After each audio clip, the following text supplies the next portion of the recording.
ಶಾಂತಿ cement presents daily ಮಿರರ್ಗೆ ಸ್ವಾಗತ. ನಾನು ನಮ್ರತಾ. ತ್ರಿವಿಧ ದಾಸೋಹಿ ಸಿದ್ಧಗಂಗಾ ಶ್ರೀಗಳಲ್ಲಿದೆ ಅದ್ಭುತ ಶಕ್ತಿ. ಯುಗ ಯುಗಕ್ಕೂ ಸ್ಫೂರ್ತಿಯ ಚಿಲುಮೆ ಈ ಕಾಯಕ ಯೋಗಿ. ನಡೆದಾಡುವ ದೇವರ ಆರೋಗ್ಯದ ಮರ್ಮವೇನು ಗೊತ್ತಾ? ಇದುವೇ ಹೊತ್ತಿನ ವಿಶೇಷ. ದಣಿವರಿಯದ ಚೇತನ. ಸಿದ್ಧಗಂಗಾ ಶ್ರೀಗಳು ನಡೆದಾಡುವ ದೇವರು. 110ರ ವಯೋಮಾನದಲ್ಲೂ ಸೇವೆ ಸಲ್ಲಿಸ್ತಾ ಇರುವ ಕಾಯಕ ಯೋಗಿ. ಅದೆಷ್ಟೋ ಮಂದಿಗೆ ಅನ್ನ, ಅಕ್ಷರ, ಜ್ಞಾನವನ್ನ ಕೊಟ್ಟ ತ್ರಿವಿಧ ದಾಸೋಹಿ. ಹೌದು, ಶತಾಯುಷಿ ಡಾಕ್ಟರ್ ಶಿವಕುಮಾರ ಸ್ವಾಮೀಜಿಗಳ ಬಗ್ಗೆ ಎಷ್ಟೇ ಹೇಳಿದ್ರೂ ಸಾಲದು. ಅಷ್ಟಕ್ಕೂ ಸಿದ್ಧಗಂಗಾ ಶ್ರೀಗಳು 110ರ ವಯೋಮಾನದಲ್ಲೂ ಸ್ಫೂರ್ತಿ ಚಿಲುಮೆಯಂತೆ ಇರಲು ಕಾರಣವೇನು? ಶ್ರೀಗಳಲ್ಲಿ ಇರೋ ಆ ಅದ್ಭುತ ಶಕ್ತಿಯಾದ್ರೂ ಏನ್ ಗೊತ್ತಾ? ಇಲ್ಲಿದೆ ನೋಡಿ ಕುತೂಹಲಕಾರಿ ಮಾಹಿತಿ.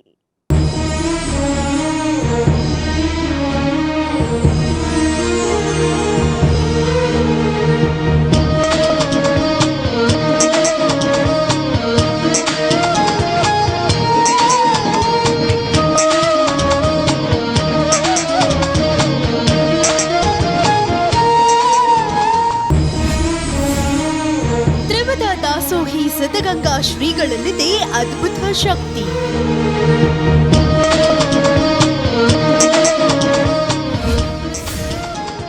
ಯುಗ ಯುಗಕ್ಕೂ ಸ್ಫೂರ್ತಿಯ ಚಿಲುಮೆ ಈ ಕಾಯಕ ಯೋಗಿ.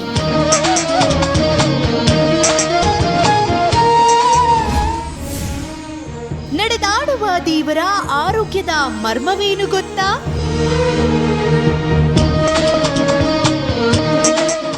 ಸಿದ್ಧಗಂಗಾ ಶ್ರೀಗಳು ನಡೆದಾಡುವ ದೇವರು 110ರ ವಯೋಮಾನದಲ್ಲೂ ಸಮಾಜಕ್ಕೆ ಸೇವೆ ಸಲ್ಲಿಸ್ತಾ ಇರೋ ಕಾಯಕ ಯೋಗಿ. ಅದೆಷ್ಟೋ ಮಂದಿಗೆ ಅನ್ನ, ಅಕ್ಷರ, ಜ್ಞಾನವನ್ನ ಕೊಟ್ಟ ತ್ರಿವಿಧ ದಾಸೋಹಿ. ಧಾರ್ಮಿಕ, ಶೈಕ್ಷಣಿಕ, ಸಾಮಾಜಿಕ ಕ್ರಾಂತಿ ಮಾಡಿದ ಲೋಕಜಂಗಮ.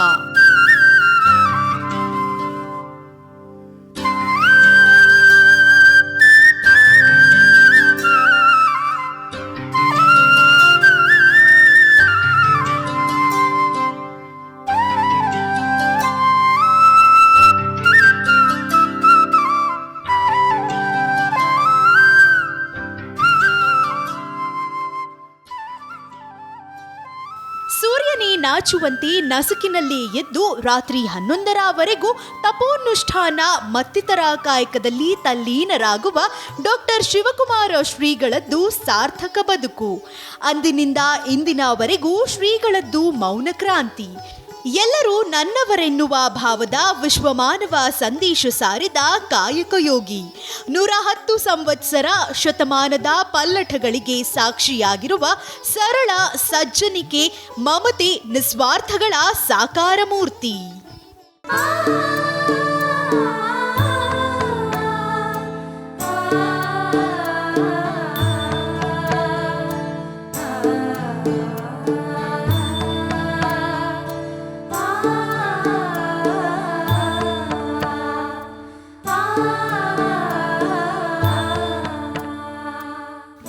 ಸಿದ್ಧಗಂಗಾ ಶ್ರೀಗಳು ದೇಶ ಮತ್ತು ಸಮಾಜದ ಪ್ರಗತಿಯ ಬಗ್ಗೆ ಕಳಕಳಿ ಇರುವ ಅಪರೂಪದಲ್ಲೇ ಅಪರೂಪದ ಸ್ವಾಮೀಜಿ.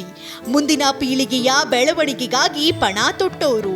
ಸಮಾಜದ ಎಷ್ಟೋ ಗಣ್ಯರ ಬಾಲ್ಯ ಜೀವನಗಳ ಪರಿವರ್ತನೆಗೆ ಕಾರಣೀಭೂತರು. ಹೌದು, ಡಾಕ್ಟರ್ ಶ್ರೀ ಶಿವಕುಮಾರ ಸ್ವಾಮೀಜಿ ಕುರಿತು ಎಷ್ಟೇ ಹೇಳಿದ್ರೂ ಸಾಕಾಗಲ್ಲ. ಸಿದ್ಧಗಂಗಾ ಶ್ರೀ ಎಂದಾಕ್ಷಣ ಕಣ್ಮುಂದೆ ಬರೋದು ಸಿದ್ಧಗಂಗಾ ಮಠ. ತುಮಕೂರಿನ ಕ್ಯಾತ್ಸಂದ್ರದಲ್ಲಿರೋ ಸಿದ್ಧಗಂಗಾ ಕ್ಷೇತ್ರ ಅಂದ್ರೆ ಒಂದು ಅದ್ಭುತ ಲೋಕ.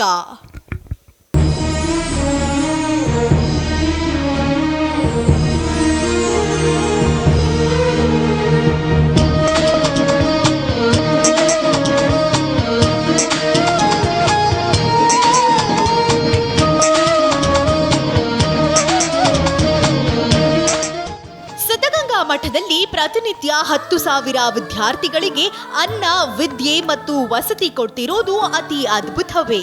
ಹೀಗಾಗಿಯೇ ಈ ಕ್ಷೇತ್ರ ತ್ರಿವಿಧ ದಾಸೋಹ ಕ್ಷೇತ್ರವೆಂದೇ ಪ್ರಸಿದ್ಧಿಯಾಗಿದೆ. ಎಂತಹ ಮಹಾನ್ ಕಾರ್ಯ ಮಾಡೋದು ಅಂದ್ರೆ ಡಾಕ್ಟರ್ ಶಿವಕುಮಾರ ಸ್ವಾಮೀಜಿಗಳಿಂದ ಮಾತ್ರ ಸಾಧ್ಯ.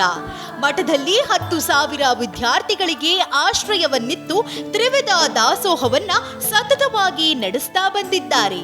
ಇದು ಸಾಮಾನ್ಯದ ಮಾತಲ್ಲ. 12ನೇ ಶತಮಾನದ ಯುಗಪುರುಷ ಕ್ರಾಂತಿಕಾರಿ ಬಸವಣ್ಣನವರ ಕಾಯಕವಿ ಕೈಲಾಸ ಮತ್ತು ನಿತ್ಯ ದಾಸೋಹ ತತ್ವದ ಕೈಂಕರ್ಯದಲ್ಲಿ ಶ್ರೀಗಳು ತಮ್ಮನ್ನು ತಾವು ತೊಡಗಿಸಿಕೊಂಡಿದ್ದಾರೆ.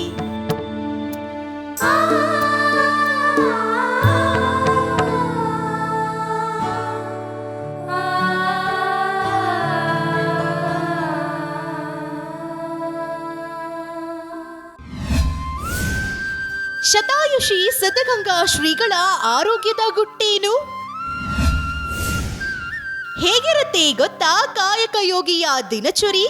ಹೌದು, 110 ವರ್ಷದ ಶತಾಯುಷಿ ಡಾಕ್ಟರ್ ಶಿವಕುಮಾರ ಸ್ವಾಮೀಜಿಗಳು ಎಂದಿಗೂ ಆರೋಗ್ಯವಾಗಿದ್ದಾರೆ. ವಯೋಸಹಜ ಸಮಸ್ಯೆಗಳು ಕೊಂಚ ಬಾಧಿಸ್ತಾ ಇದ್ರು ಶ್ರೀಗಳು ಎಂದಿನಂತೆ ಲವಲವಿಕೆಯಿಂದಲೇ ಇರ್ತಾರೆ. ಆರೋಗ್ಯ ಕೊಂಚ ಕೈಕೊಟ್ರು ಈ ನಡೆದಾಡುವ ದೇವರಿಗೆ ಏನೂ ಆಗದು. ಬೇರೆ ಯಾರಿಗೂ ಇಲ್ಲದ ಅದ್ಭುತ ಶಕ್ತಿ ಶ್ರೀಗಳಿಗೆ ಮಾತ್ರ ಇರೋದೇ ಇದಕ್ಕೆ ಕಾರಣ. ಹೌದು, ಶತಾಯುಷಿ ಸಿದ್ಧಗಂಗಾ ಶ್ರೀಗಳಿಗೆ ಮಾತ್ರ ಆ ಅಮೋಘ ಶಕ್ತಿ ಇದೆ. ದೇಹವೆಂಬ ಮೋಹವನ್ನ ಎಂದೂ ತೊರೆದಿರೋರು ಡಾಕ್ಟರ್ ಶಿವಕುಮಾರ ಸ್ವಾಮೀಜಿಗಳು.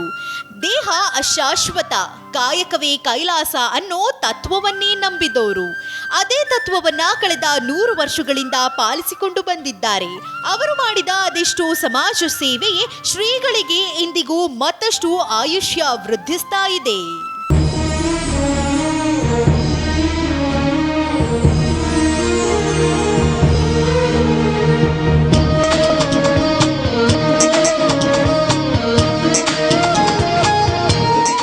ವಿಶೇಷ ಅಂದ್ರೆ ಶ್ರೀಗಳಿಗೆ ಎಷ್ಟೇ ವಯಸ್ಸಾದ್ರೂ ಇಂದಿಗೂ ಪ್ರತಿದಿನವೂ ಮುಂಜಾನೆ 4 ಗಂಟೆಗೆ ಎದ್ದು ಸ್ನಾನ ಮಾಡ್ತಾರೆ. ಪೂಜಾ ಕೋಣೆಯಲ್ಲಿ 1 ತಾಸಿಗೂ ಹೆಚ್ಚು ಸಮಯ ಧ್ಯಾನದಲ್ಲಿ ತಲ್ಲೀನರಾಗ್ತಾರೆ. ನಂತರ ಇಷ್ಟಲಿಂಗ ಪೂಜೆ, ದೂರದಿಂದ ಸ್ವಾಮೀಜಿಗಳ ದರ್ಶನಕ್ಕೆ ಬರುವ ಭಕ್ತರಿಗೆ ತ್ರಿಪುಂಡ ಬಸವವನ್ನ ಕೊಟ್ಟು ತಾವು ಧರಿಸಿ ಪೂಜೆಯನ್ನ ಮುಗಿಸ್ತಾರೆ. ನಂತರ ಆಹಾರ ಸೇವನೆ ಮುಂಜಾನೆ 6:30 ಗಂಟೆಗೆ. 1 ಅಕ್ಕಿ ಇಡ್ಲಿ, ಸ್ವಲ್ಪ ಹೆಸರು ಬೇಳೆ ತೋವೆ, ಸಿಹಿ ಹಾಗೂ ಖಾರ ಚಟ್ನಿ ಸೇವನೆ, 2 ತುಂಡು ಸೇಬು. ಇದರ ಬಳಿಕ ಶ್ರೀಗಳು ತಪ್ಪದೆ ಪ್ರತಿನಿತ್ಯ ಬೇವಿನ ಚಕ್ಕೆ ಕಷಾಯ ಸೇವಿಸ್ತಾರೆ.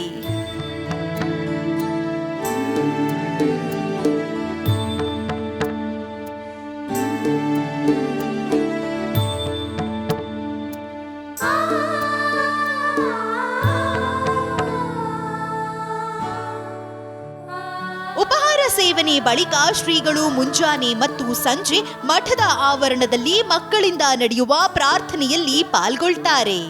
ಕಿರಿಯ ಪ್ರಾಥಮಿಕ ಶಾಲೆಯ ಮಕ್ಕಳಿಂದ ಹಿಡಿದು ಪದವಿ ಅಭ್ಯಾಸದಲ್ಲಿರುವ ತರುಣರವರೆಗೂ ಸಾವಿರಾರು ಮಂದಿ ಪ್ರಾರ್ಥನೆಯಲ್ಲಿ ಪಾಲ್ಗೊಳ್ಳೋದನ್ನ ನೋಡಲು ಕಣ್ಣುಗಳು ಪುಣ್ಯ ಮಾಡಿರಬೇಕು. ಪ್ರಾರ್ಥನೆಯ ನಂತರ ಕಚೇರಿಗೆ ಬರೋ ಶ್ರೀಗಳು ದಿನಪತ್ರಿಕೆಗಳನ್ನ ತಪ್ಪದೇ ಓದ್ತಾರೆ. ಅಲ್ಲಿಗೆ ಬಂದ ಭಕ್ತರಿಗೆ, ದರ್ಶನಾರ್ಥಿಗಳಿಗೆ ದರ್ಶನ ನೀಡ್ತಾರೆ. ಮಳೆ ಬೆಳೆ ಕುಶಲೋಪರಿ ವಿಚಾರಿಸ್ತಾರೆ. ಇಳೆಯ ವಯಸ್ಸಿನಲ್ಲೂ ದಣಿವರಿಯದೆ ಕಾರ್ಯನಿರತರಾಗಿ ಕಾಯಕವೇ ಕೈಲಾಸ ಎಂದು ನುಡಿಯಲ್ಲಿ ಮಾತ್ರ ಹೇಳದೆ ಹಾಗೆಯೇ ನಡೆಯಲ್ಲೂ ತೋರಿಸಿಕೊಟ್ಟಿದ್ದಾರೆ.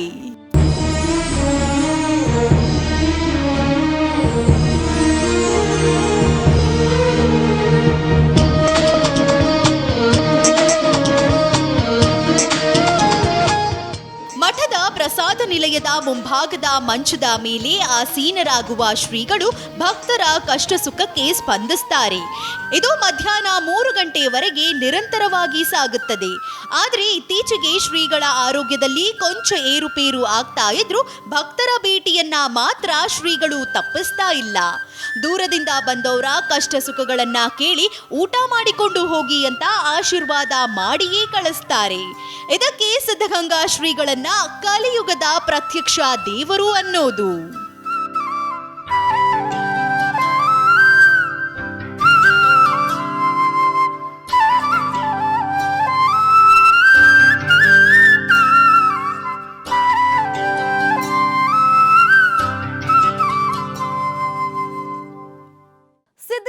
ಶ್ರೀಗಳು ತ್ರಿವಿಧ ದಾಸೋಹ ಕ್ಷೇತ್ರವನ್ನ ಕಟ್ಟಿ ಬೆಳೆಸಿದ ಪರಿ ಕೂಡ ತುಂಬಾ ರೋಚಕವಾಗಿದೆ.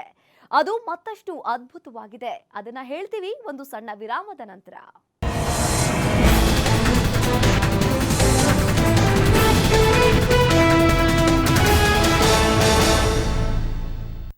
ಸಿದ್ಧಗಂಗಾ ಶ್ರೀಗಳು ಅಂದ್ರೆ ತಕ್ಷಣ ಕಣ್ಮುಂದೆ ಬರೋದು ಸಿದ್ಧಗಂಗಾ ಮಠ. ಇದು ಬರೀ ಧಾರ್ಮಿಕ ಕೇಂದ್ರವಷ್ಟೇ ಅಲ್ಲ, ಅದು ಎಷ್ಟೋ ಹಸಿದ ಮಕ್ಕಳಿಗೆ ಅನ್ನ, ವಿದ್ಯೆ ಮತ್ತು ವಸತಿಯನ್ನ ಕೊಡ್ತಾ ಇರೋ ಪುಣ್ಯ ಕ್ಷೇತ್ರ.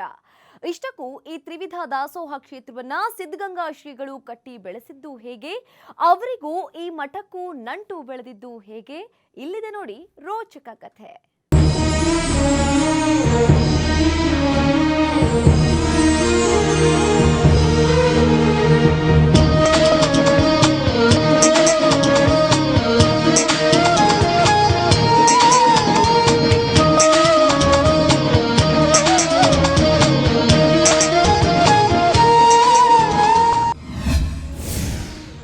ಸಿದ್ಧಗಂಗಾ ಕ್ಷೇತ್ರದಲ್ಲಿ ಆಗಿದೆ ಅದ್ಭುತ ವಿದ್ಯಾಕ್ರಾಂತಿ. ತ್ರಿವಿಧ ದಾಸೋಹ ಕ್ಷೇತ್ರವನ್ನ ಶ್ರೀಗಳು ಬೆಳೆಸಿದ್ದು ಹೇಗೆ? ಯಾರೂ ಮಾಡದ ಸಾಹಸ ಮಾಡಿದ್ರು ಕಾಯಕ ಯೋಗಿ. ಮಠಗಳೆಂದರೆ ಬರೀ ಆಧ್ಯಾತ್ಮ ಬೋಧನೆಯ ಕೇಂದ್ರಗಳು ಎಂಬ ಅಭಿಪ್ರಾಯ ಒಂದು ಕಾಲದಲ್ಲಿತ್ತು. ಆದರೆ ಮಠಗಳು ಜನರನ್ನ ನೈತಿಕವಾಗಿ ಮಾತ್ರವಲ್ಲ, ಬೌದ್ಧಿಕವಾಗಿ ಕೂಡ ಉದ್ಧರಿಸಬೇಕಾದ ಅಗತ್ಯವಿದೆ ಎಂಬುದು ತೋರಿಸಿದ್ದೇ ಸಿದ್ಧಗಂಗಾ ಮಠ. ಸಿದ್ಧಗಂಗಾ ಮಠದಲ್ಲಿ ಭಾರತದಲ್ಲಿನ ಯಾವ ರಾಜ್ಯದಲ್ಲೂ ಸಂಭವಿಸದ ವಿದ್ಯಾಕ್ರಾಂತಿಯೊಂದು ಕರ್ನಾಟಕದಲ್ಲಾಗಿದೆ. ಹೌದು, ಇದಕ್ಕೆಲ್ಲ ಕಾರಣ ನಡೆದಾಡುವ ದೇವರು ತ್ರಿವಿಧ ದಾಸೋಹಿ ಡಾಕ್ಟರ್ ಶಿವಕುಮಾರ ಸ್ವಾಮೀಜಿಗಳು.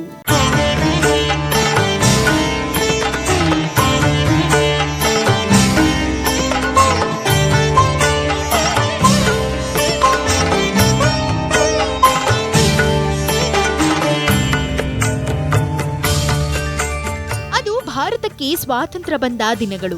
ಸ್ವಾತಂತ್ರ್ಯ ಬಂದ ಹೊಸದರಲ್ಲಿ ಸರ್ಕಾರಗಳು ನಾನಾ ತಾಪತ್ರಯಗಳಿಂದ ವಿದ್ಯಾಭ್ಯಾಸದ ಕಡೆ ಗಮನ ಹರಿಸಲಾಗಲಿಲ್ಲ. ಆಗ ಮಠಗಳು ಈ ಕಾರ್ಯವನ್ನ ಕೈಗೆತ್ತಿಕೊಂಡು ಮಕ್ಕಳ ವಿದ್ಯಾಭ್ಯಾಸಕ್ಕೆ ಶಾಲೆಗಳನ್ನ ಸ್ಥಾಪಿಸಿದ್ವು. ಇದರಿಂದ ಜನರು ಉದ್ಧಾರವಾದ್ರು. ಸಮಾಜದ ಸೇವೆ ಸಲ್ಲಿಸಿದ ಮಠಗಳಲ್ಲಿ ಸಿದ್ಧಗಂಗಾ ಮಠ ಪ್ರಮುಖವಾದದ್ದು. ಬೇರೆ ಮಠಗಳಿಗಿಂತ ಸಿದ್ಧಗಂಗಾ ಕ್ಷೇತ್ರ ವಿಭಿನ್ನವಾಗಿ ನಿಲ್ಲುತ್ತೆ. ಶಿವಕುಮಾರ ಸ್ವಾಮೀಜಿಗಳ ಕಾಯಕವತ್ತು ಇಡೀ ದೇಶಕ್ಕೆ ಮಾದರಿಯಾಗಿದೆ.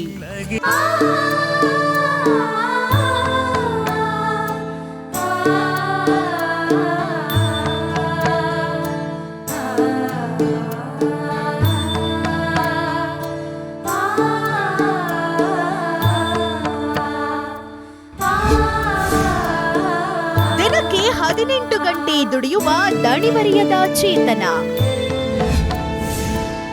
ಕಾಯಕವೇ ಕೈಲಾಸ ಅಂತ ನಂಬಿರೋ ಅಭಿನವ ಬಸವಣ್ಣ.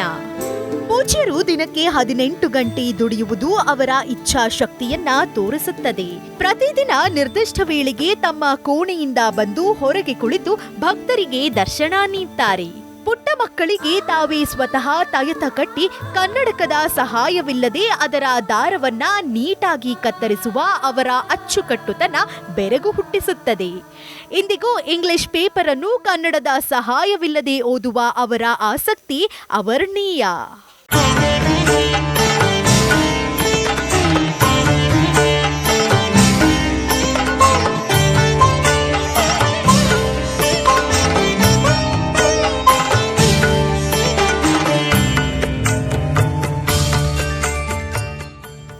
ದೊಡ್ಡ ಮಠದ ಗುರುಗಳು ಎಂಬ ಹಮ್ಮಿಲ್ಲದೆ ವಿನೀತರಾಗಿ ಎದ್ದು ನಿಂತು ಭಾಷಣ ಮಾಡ್ತಾರೆ. ತಮ್ಮ ಕಾಲು ಮೇಲೆ ನಿಲ್ಲುವ ಸ್ಥೈರ್ಯವನ್ನು ಅದೆಷ್ಟೋ ಬಡ ಮಕ್ಕಳಿಗೆ ಕೊಟ್ಟಿದ್ದಾರೆ, ಇನ್ನೂ ಕೊಡ್ತಾ ಇದ್ದಾರೆ.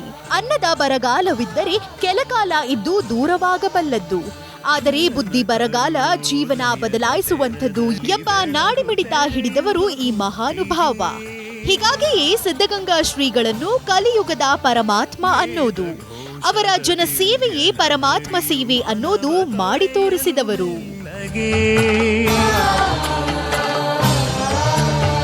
ಬರುವ ಶ್ರೀ ಗುರು ಪಾದುಕೆಯ ದನಿ ಅನುರಣಿತವಾಗಲು ಮೌನಕ್ಕೆ ಸಿದ್ಧಗಂಗೆಯ ನೆಲವು ಜಲವು ನಮಿಸಿ ನಿಲ್ಲುವುದು ಸುಮ್ಮಗೆ.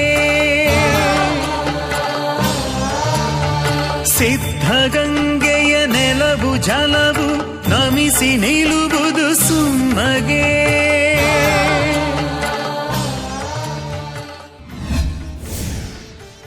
ಸಿದ್ಧಗಂಗಾ ಮಠಕ್ಕೂ ಶ್ರೀಗಳಿಗೂ ನಂಟು ಬೆಳೆದಿದ್ದು ಹೇಗೆ? ಹೌದು, ಶಿವಕುಮಾರ ಸ್ವಾಮೀಜಿಯ ಪೂರ್ವಾಶ್ರಮದ ಹೆಸರು ಶಿವಣ್ಣ. ಮಾಗಡಿ ತಾಲೂಕಿನ ವೀರಾಪುರದಲ್ಲಿ ಜನನ. ಹೊನ್ನೇಗೌಡ ಮತ್ತು ಗಂಗಮ್ಮನವರಿಗೆ ಏಪ್ರಿಲ್ 1, 1908ರಲ್ಲಿ 13ನೇ ಮಗು ಶಿವಣ್ಣನವರಾಗಿ ಜನಿಸಿದ್ರು. ವೀರಾಪುರದಲ್ಲಿಯೇ ಇದ್ದ ಕೂಲಿ ಮಠದಲ್ಲಿ ಮರಳಿನ ಮೇಲೆ ಅಕ್ಷರ ತಿದ್ದುವ ಮೂಲಕ ಶಿವಣ್ಣನ ಶೈಕ್ಷಣಿಕ ಜೀವನ ಆರಂಭವಾಯಿತು. ಅನಂತರ ಪ್ರಾಥಮಿಕ ಶಾಲೆಗಾಗಿ ಪಕ್ಕದಲ್ಲಿಯೇ ಇರುವ ಪಾಲನಹಳ್ಳಿಯ ಶಾಲೆಗೆ ದಾಖಲಾದರು. ತಮ್ಮ ಶಾಲಾ ಪ್ರಾಥಮಿಕ ಶಾಲಾ ದಿನಗಳಲ್ಲಿಯೇ ತಾಯಿಯನ್ನ ಕಳೆದುಕೊಂಡ ಶಿವಣ್ಣ ಅನಂತರ ಬೆಳೆದಿದ್ದು ಅಕ್ಕನ ಆಸರೆಯಲ್ಲಿ. ತುಮಕೂರು ಬಳಿ ಇರುವ ನಾಗವಲ್ಲಿಯಲ್ಲಿ ಮಾಧ್ಯಮಿಕ ಶಿಕ್ಷಣ ಮುಗಿಸಿದ ಶಿವಣ್ಣ 1922ರಿಂದ ತುಮಕೂರಿನ ಸರ್ಕಾರಿ ಪ್ರೌಢಶಾಲೆಯಲ್ಲಿ ಕಲಿತು 1926ರಲ್ಲಿ ಮೆಟ್ರಿಕ್ಯುಲೇಷನ್ ಗಳಿಸಿದ್ರು.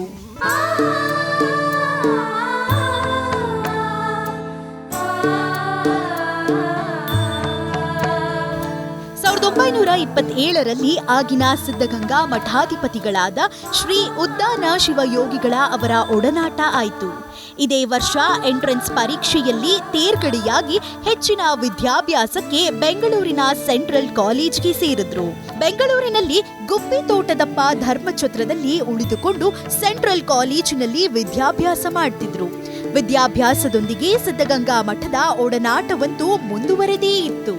ಹಿರಿಯ ಗುರುಗಳಾದ ಶ್ರೀ ಉದ್ದಾನ ಸ್ವಾಮೀಜಿಗಳ ಹಾಗೂ ಆಗಿನ ಕಿರಿಯ ಶ್ರೀಗಳಾಗಿದ್ದ ಮುರುಳರಾಧ್ಯರ ಸಂಘ ಶಿವಣ್ಣನವರಿಗೆ ಒಂದು ಹಿತಾನುಭೂತಿ ನೀಡುತ್ತಿತ್ತು. ಶಿವಣ್ಣನವರು ಎಲ್ಲಾ ಸಮಯಗಳಲ್ಲೂ ಮಠದ ಹಿತವನ್ನ ಬಯಸುತ್ತಾ ಮಠಕ್ಕೆ ಬಂದು ಹೋಗಿ ಮಾಡ್ತಾ ಇದ್ರು.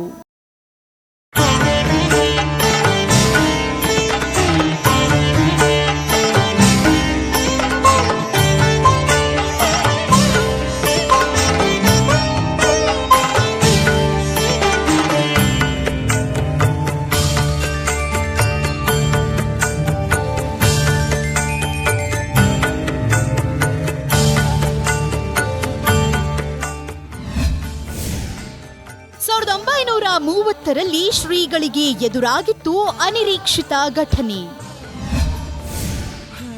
ಚಿಕ್ಕ ವಯಸ್ಸಿನಲ್ಲೇ ಹೆಗಲೇರಿತ್ತು ದೊಡ್ಡ ಜವಾಬ್ದಾರಿ. ಶ್ರೀರಕ್ಷೆಯಿಂದ ಉತ್ತಮವಾಗಿ ನಡೆಯುತ್ತಿದ್ದ ಸಿದ್ಧಗಂಗಾ ಮಠಕ್ಕೆ 1930ರಲ್ಲಿ ಬರಸಿಡಿಲು ಬಡಿದಂತಹ ಒಂದು ಘಟನೆ ನಡೆದಿತ್ತು. ಅದೇನೆಂದ್ರೆ ಉದ್ದಾನ ಶಿವಯೋಗಿಗಳ ಕಿರಿಯ ಶ್ರೀಗಳಾಗಿದ್ದ ಮರುಳರಾಧ್ಯರು ಆಕಸ್ಮಿಕವಾಗಿ ಶಿವೈಕ್ಯರಾಗ್ತಾರೆ.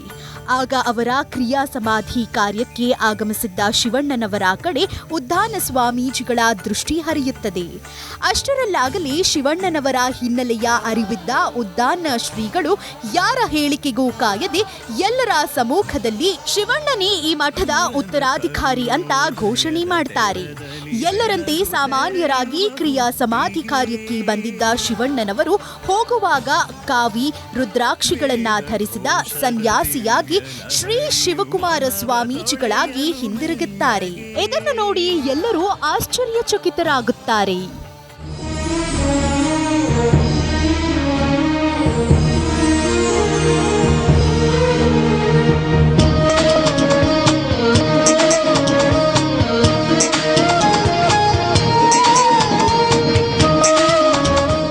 ಅಷ್ಟು ದಿನ ಸಾಮಾನ್ಯನಂತೆ ಇದ್ದ ಶಿವಣ್ಣನಿಗೆ ಅನಿರೀಕ್ಷಿತವಾಗಿ ಉತ್ತರಾಧಿಕಾರಿ ಪಟ್ಟ ಬಂದಿತ್ತು.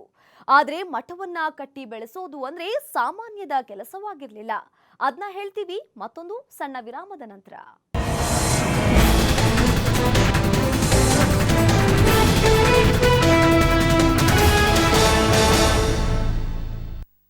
ಕಾಲೇಜಿನಲ್ಲಿ ಓದ್ತಾ ಇದ್ದ ಯುವಕ ಶಿವಣ್ಣನಿಗೆ ಅನಿರೀಕ್ಷಿತವಾಗಿ ಮಠದ ಜವಾಬ್ದಾರಿ ಹೆಗಲೇರಿತ್ತು. ಓದಿ ಉನ್ನತ ಹುದ್ದೆ ಅಲಂಕರಿಸಬೇಕಿದ್ದ ಶಿವಣ್ಣ ಶಿವಕುಮಾರ ಸ್ವಾಮೀಜಿಯಾಗಿ ಸೇವೆ ಸಲ್ಲಿಸಬೇಕಾಯಿತು. ಆದರೆ ಸಿದ್ಧಗಂಗಾ ಮಠವನ್ನ ಬೆಳೆಸಿ ಪೋಷಿಸೋದು ಅಷ್ಟು ಸುಲಭವಾಗಿರಲಿಲ್ಲ. ಇದಕ್ಕೆ ಶ್ರೀಗಳು ಪಟ್ಟ ಕಷ್ಟ ಅಷ್ಟಿಷ್ಟಲ್ಲ.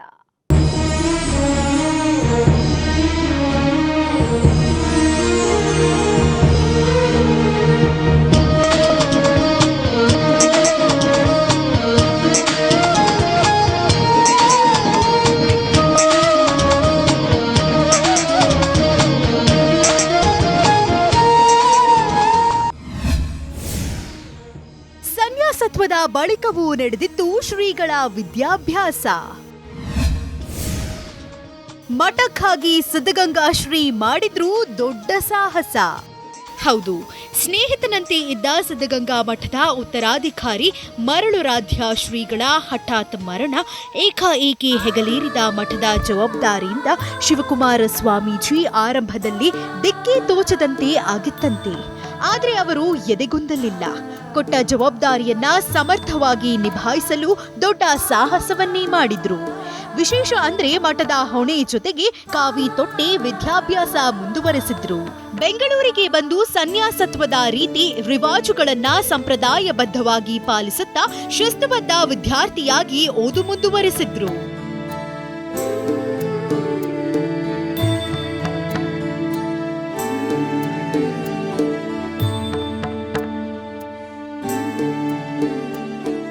ಪದವಿ ವಿದ್ಯಾಭ್ಯಾಸ ಮುಗಿಸಿದ ಸ್ವಾಮೀಜಿ ಪ್ರಥಮ ದರ್ಜೆಯಲ್ಲಿ ತೇರ್ಗಡೆಯಾಗಿದ್ರು. ನಂತರ ಸಿದ್ಧಗಂಗಾ ಮಠಕ್ಕೆ ಹಿಂತಿರುಗಿ ಅಂದಿನಿಂದ ತಮ್ಮ ಪೂರ್ಣ ಸಮಯವನ್ನು ಮಠದ ಏಳಿಗೆಗಾಗಿ ಮೀಸಲಿಟ್ರು. ಇದಾಗಿ ಮುಂದೆ ಶ್ರೀ ಉದ್ದಾನ ಶಿವಯೋಗಿಗಳು ಶಿವೈಕ್ಯರಾದಾಗ ಮಠದ ಸಕಲ ಆಡಳಿತವು ಮಠದ ವಿದ್ಯಾರ್ಥಿಗಳ ಶಿಕ್ಷಣ ಸಂಸ್ಥೆಗಳ ಯೋಗಕ್ಷೇಮದ ಜವಾಬ್ದಾರಿಯು ಶ್ರೀಗಳಿಗೆ ಹಸ್ತಾಂತರವಾಯಿತು. ವಿಶೇಷ ಅಂದ್ರೆ ಶಿವಕುಮಾರ ಸ್ವಾಮೀಜಿ ಮಠದ ಸಂಪೂರ್ಣ ಜವಾಬ್ದಾರಿಯನ್ನ ವಹಿಸಿಕೊಂಡ ಸಂದರ್ಭದಲ್ಲಿ ಮಠದ ಆದಾಯ ತುಂಬಾ ಕಡಿಮೆ ಇತ್ತು. ಮಠಕ್ಕೆಂದು ಮೀಸಲಾಗಿದ್ದ ಜಮೀನಿನಲ್ಲಿ ಬೆಳೆದು ವಿದ್ಯಾರ್ಥಿಗಳ ಸನ್ನಿವಾಸ ಶಿಕ್ಷಣ ಸಂಸ್ಥೆಗಳನ್ನ ನಡೆಸುವುದು ಕಷ್ಟದಾಯಕವಾಗಿತ್ತು. ಮಠದ ಭೂಮಿಯೆಲ್ಲ ಮಳೆಯಾಧಾರಿತವಾಗಿತ್ತು. ಅಲ್ಲದೆ ಅತಿವೃಷ್ಟಿ ಅನಾವೃಷ್ಟಿಗಳಂತಹ ಸಮಯದಲ್ಲಿ ಬಹಳ ಕಷ್ಟವಾಗುತ್ತಿತ್ತು.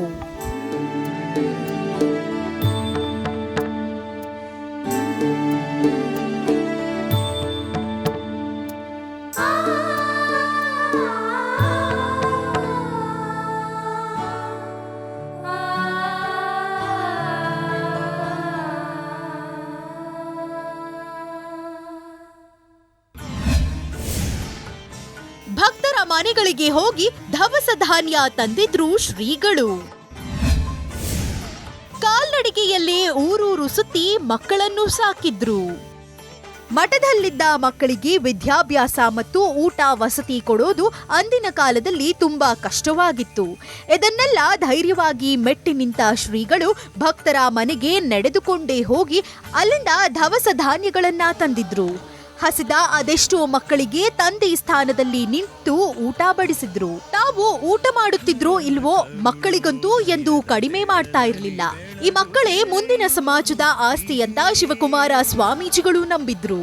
ಇಂದಿಗೂ ಈ ತ್ರಿವಿಧ ದಾಸೋಹ ನಿರಂತರವಾಗಿ ನಡೆಯುತ್ತಲೇ ಇದೆ.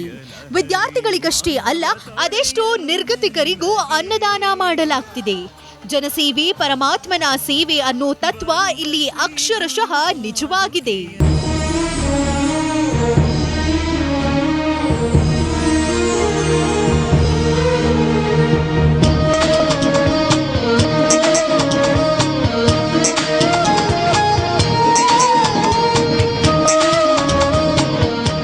ಅಷ್ಟರಲ್ಲಾಗಲೇ ಸ್ವಾತಂತ್ರ್ಯ ಕಂಡು ಸ್ವಾಯತ್ತತೆಯೆಡೆಗೆ ಅಡಿಯಿಡುತ್ತಿದ್ದ ಭಾರತ ಶಿಕ್ಷಣದ ಮಹತ್ವವನ್ನ ದೇಶದೆಲ್ಲೆಡೆ ಪಸರಿಸಲು ಅನೇಕ ಮಹನೀಯರು ಮುಂದಾಗಿದ್ರು.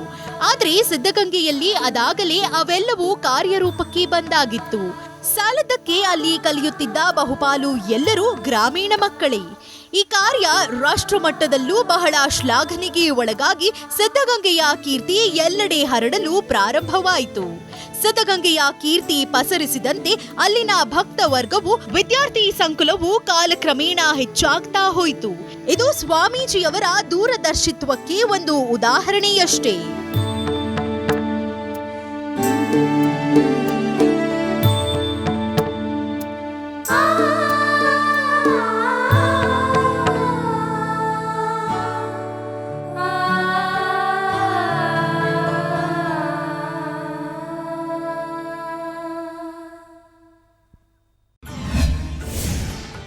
ಕಾಯಕವೇ ಕೈಲಾಸ ಅಂತ ನಂಬಿದವರು,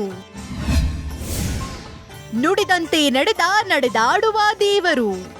ಸಿದ್ಧಗಂಗಾ ಮಠದ ಕೀರ್ತಿ ದೇಶ ವಿದೇಶಗಳಲ್ಲಿ ಹಬ್ಬಿದೆ. ದೊಡ್ಡ ಮಠದ ಪೀಠಾಧಿಪತಿ ಅನ್ನೋ ಕೊಂಚ ಅಹಂ ಕೂಡ ಶಿವಕುಮಾರ ಸ್ವಾಮೀಜಿಗೆ ಇಲ್ಲ. ಅದನ್ನು ಎಂದೂ ಹತ್ತಿರಕ್ಕೂ ಬಿಟ್ಟುಕೊಂಡಿಲ್ಲ. ಮಠದ ಪ್ರಸಾದ ನಿಲಯದ ಮುಂಭಾಗದ ಮಂಚದ ಮೇಲೆ ಆಸೀನರಾಗುವ ಶ್ರೀಗಳು ಎಂದಿಗೂ ಭಕ್ತರ ಕಷ್ಟ ಸುಖಕ್ಕೆ ಸ್ಪಂದಿಸುತ್ತಾರೆ. ಭಕ್ತರ ಭೇಟಿ ಬಳಿಕ ಮಧ್ಯಾಹ್ನ 3 ಗಂಟೆಗೆ ಶ್ರೀಗಳು ನೇರವಾಗಿ ಮಠಕ್ಕೆ ಸಾಗಿ ಸ್ನಾನ ಪೂಜೆಗಳಲ್ಲಿ ಮಗ್ನರಾಗ್ತಾರೆ. ಇದರ ಬಳಿಕ ಒಂದು ಎಳಿಕಾಯಿ ಗಾತ್ರದ ಮುದ್ದೆ, ಸ್ವಲ್ಪವೇ ಅನ್ನ ಮತ್ತು ತೊಗರಿಬೇಳೆ ಸಾಂಬಾರ್ ಸೇವಿಸುತ್ತಾರೆ. ಸಂಜೆ 4 ಗಂಟೆಯ ನಂತರ ಪುನಃ ಭಕ್ತಗಣದ ಭೇಟಿ ನಡೆಯುತ್ತದೆ. ಮಠದಲ್ಲಿ ಉಳಿದುಕೊಂಡು ವಿದ್ಯಾರ್ಚನೆ ಮಾಡುವ ಮಕ್ಕಳ ಕುಶಲೋಪರಿ ದಾಸೋಹ ಮಾಹಿತಿ ಪಡೆಯುತ್ತಾರೆ. ಹೀಗೆ ಸುಮಾರು ರಾತ್ರಿ 9 ಗಂಟೆವರೆಗೂ ನಡೆಯುತ್ತದೆ.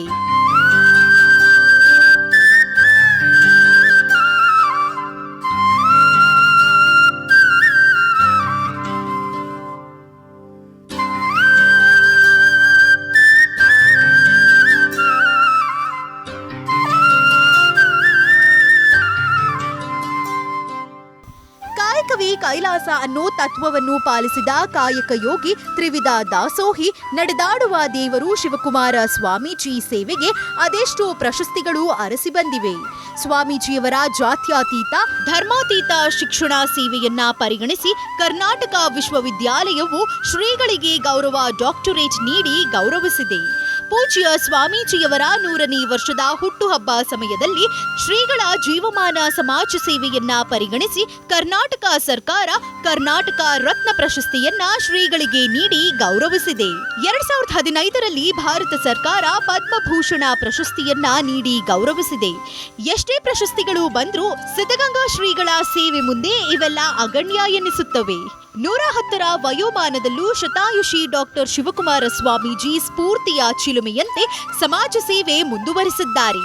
ಅನಾರೋಗ್ಯ ಬಾಧಿಸಿದ್ರೂ ಮಕ್ಕಳಿಗೆ ತ್ರಿವಿಧ ದಾಸೋಹ ಸೇವೆಯಲ್ಲಿ ತಲ್ಲೀನರಾದ ಮಹಾನ್ ಕಾಯಕ ಯೋಗಿ ಶ್ರೀ ಶಿವಕುಮಾರ ಸ್ವಾಮೀಜಿ.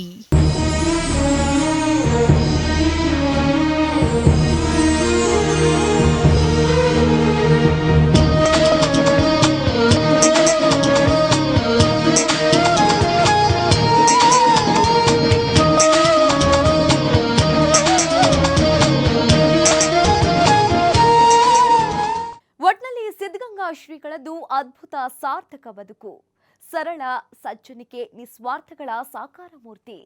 ತ್ರಿವಿಧ ದಾಸೋಹಿ ಇನ್ನು ಹಲವು ವರ್ಷ ಬಾಳಲಿ, ಜನರು ಅವರ ಬದುಕನ್ನ ಅನುಸರಿಸಿ ಮತ್ತಷ್ಟು ಆರೋಗ್ಯವಂತ ಸಮಾಜ ನಿರ್ಮಿಸುವಂತಾಗಲಿ ಎಂಬುದೇ ಎಲ್ಲರ ಆಶಯ. ಇದುವೇ ಹೊತ್ತಿನ ವಿಶೇಷ. ನಂಬಿಕೆ ಮತ್ತು ವಿಶ್ವಾಸಾರ್ಹ ನ್ಯೂಸ್ಗಾಗಿ ನೋಡ್ತಾ ಇರಿ TV5, ಇದು ವಾಸ್ತವದ ಪ್ರತಿರೂಪ.